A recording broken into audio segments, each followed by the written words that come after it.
भारत को संयुक्त राष्ट्र सुरक्षा परिषद में परमानेंट स्थायी सीट दिलाने की लड़ाई अब आने वाले सितंबर महीने में खत्म होने वाली है। भारत की बढ़ती ताकत से सभी देशों को इस बात के लिए मजबूर कर दिया है कि या तो भारत को वीटो पावर दी जाए या संयुक्त राष्ट्र को ही भंग कर दिया जाए, क्योंकि दुनिया के बहुत सारे देश भारत को यूएनएससी में स्थायी सदस्य के रूप में देखना चाहते हैं।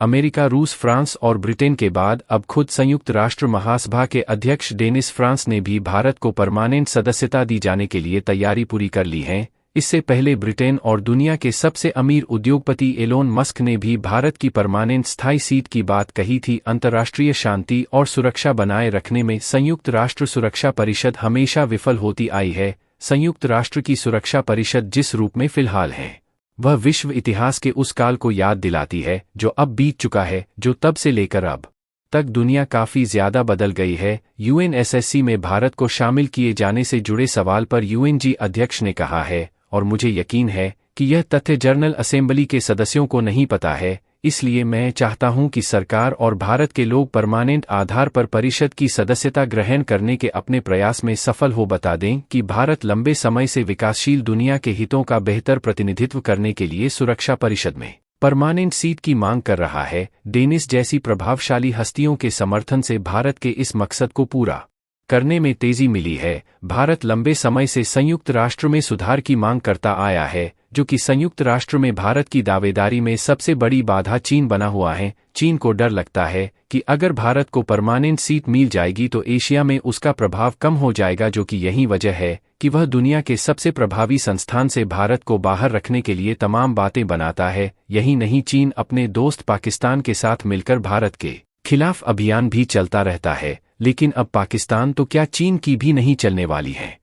पूरी डेवलपमेंट क्या है जानने के लिए बने रहिए हमारे साथ इस वीडियो में, लेकिन आगे बढ़ने से पहले वीडियो को एक लाइक जरूर करें दोस्तों। असल में रसिया और फ्रांस ही वह देश है जो लगातार भारत को प्रोत्साहन देते आए हैं कि भारत को परमानेंट सीट मिल जाए, लेकिन यूके, जो कि यूनाइटेड स्टेट के इशारों पर नाचता है, और यूनाइटेड स्टेट भी हमेशा पीछे से कोशिश करता है कि भारत को परमानेंट सीट ना मिले। और इसका बड़ा रीजन यह है कि अगर भारत को वीटो पावर यानी कि यूनाइटेड नेशंस सिक्योरिटी काउंसिल की परमानेंट सीट मिल जाती है तो भारत से और इधर चीन वाला हिस्सा पूरी तरीके से अपने कब्जे में ले लेगा और हम सीधे कांटेक्ट बना पाएंगे अफगानिस्तान के साथ, और अफगानिस्तान से होते हुए हम सीधे रसिया पहुंच जाएंगे, जो कि हम सीधे रसिया से पेट्रोल और डीजल इंपोर्ट कर सकते हैं, जिसकी कीमत भारत के अंदर अचानक से कम की जा सकती है। लेकिन इससे सीधे तौर पर अमेरिका को नुकसान होगा, जो कि असल में अभी काफी ज्यादा बड़ा ऑयल एक्सपोर्टर कंट्री है। सऊदी अरेबिया, इसके अलावा कई मिडिल ईस्ट कंट्रीज है जिनसे भारत अपनी तेल जरूरतों का करीब 80% हिस्सा इंपोर्ट करके पूरा करता है, और यह सारा ट्रेड यूएस डॉलर में किया जाता है, और यूएस डॉलर जितना ज्यादा ट्रांजैक्शन में होता है उतना ही ज्यादा कमीशन देना पड़ता है, जो यह एक तौर पे एक्स्ट्रा चार्ज है, जिसका सीधा फायदा यूएस डॉलर को मिलता है और डॉलर में अमेरिका को फायदा होता है। और दूसरे रीजन की बात की जाए तो अमेरिका नहीं चाहता कि विश्व भर में शांति बने रहे। अगर शांति बन जाती है तो अमेरिका हथियार किसको बचेगा, ऐसा इसलिए कहा जा रहा है, जो कि आप इतिहास के पन्नों को पलटकर देखेंगे तो पाएंगे कि तमाम आतंकी संगठनों को अमेरिका ने ही पैदा किया है, ताकि जो छोटे छोटे देश हैं उनके अंदर डर का माहौल रहे, और वह इसी डर से चलते हुए अमेरिका से भारी मात्रा में हथियार खरीदे। और जिसका बड़ा सबूत हमने देखा है, जैसे कई वॉर अमेरिका चाहे तो एक दिन में रुकवा सकता है, लेकिन अमेरिका अपने हथियार बेचने के चक्कर में यह वॉर नहीं रुकवाना चाहता। हाल ही में इसराइल और हमास के बीच शुरू हुए वॉर में भी भारत ने सिविलियंस की मौत पर सवाल उठाए हैं।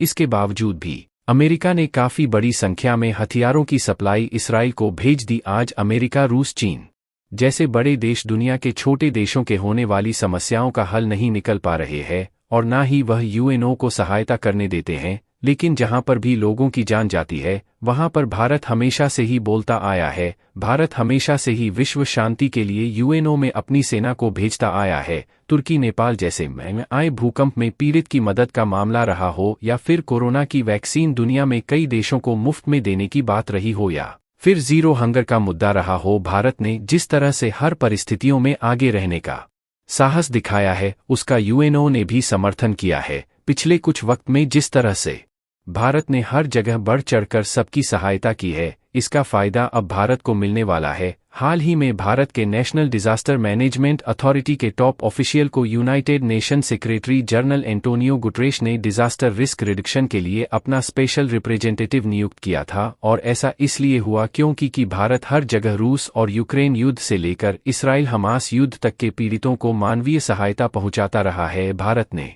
हर जगह सबकी सिर्फ सहायता की। अब वीटो के एक तरफा इस्तेमाल से गुस्साए भारत की दहाड़ ने पूरे संयुक्त राष्ट्र को हिलाकर रख दिया। वीटो पावर में बदलाव या फिर इसे खत्म करने की बात ने पूरी दुनिया को हैरानी में डाल दिया है। संयुक्त राष्ट्र सुरक्षा परिषद की स्थायी सदस्यता के लिए भारत अब इंतजार नहीं कर सकता। संयुक्त राष्ट्र में भारत के स्थायी मिशन के काउंसलिंग प्रतीक माथुर ने दो टूक शब्दों में कहा कि यहां तक वोटिंग के अधिकार की बात है तो या तो सभी देश के साथ एक जैसा व्यवहार किया जाना चाहिए, नए सदस्य को भी वीटो का अधिकार मिलना चाहिए। संयुक्त राष्ट्र सुरक्षा परिषद में स्थायी सदस्यता पर भारत की राह को रोकने के लिए चीन, पाकिस्तान, तुर्की समेत कॉफी क्लब या यूएफसी मॉडल के समर्थक देशों ने नापाक चाल चलनी शुरू कर दी है।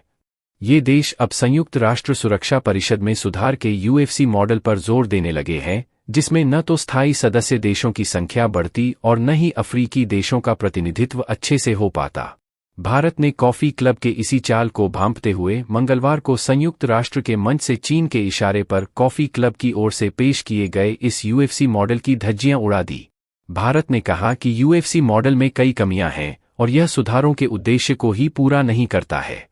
संयुक्त राष्ट्र में भारत की स्थायी प्रतिनिधि रुचिरा कंबोज ने कनाडा, पाकिस्तान, चीन के समर्थन वाले संयुक्त राष्ट्र सुरक्षा परिषद में सुधार के यूनाइटिंग फॉर कंसेसस या यूएफसी मॉडल की कड़ी आलोचना की।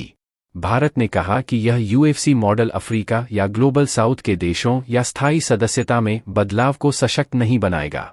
यूएफसी को कॉफी क्लब के 12 सदस्य देशों Argentina, Canada, Colombia, Costa Rica, Italy, Malta, Mexico, Pakistan, Republic of Korea, San Marino, Spain और तुर्की शामिल हैं। इसके अलावा चीन और इंडोनेशिया पर्यवेक्षक देश हैं। ये देश भारत समेत G4 देशों के सुधारों के मॉडल का विरोध कर रहे हैं।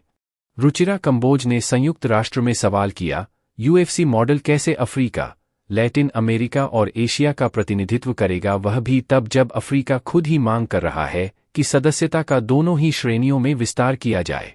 तो क्या यह उचित नहीं है कि अफ्रीका के साथ वैसा ही किया जाए जैसा अतीत में उसके साथ किया गया था, यानी उसकी ओर से निर्णय लेना? आज के लिए यही तक दोस्तों, आपको क्या लगता है कि भारत को वीटो पावर मिलना चाहिए? तो अपना विचार कमेंट बॉक्स में लिख कर बताएं। तब तक के लिए जय हिंद, जय भारत।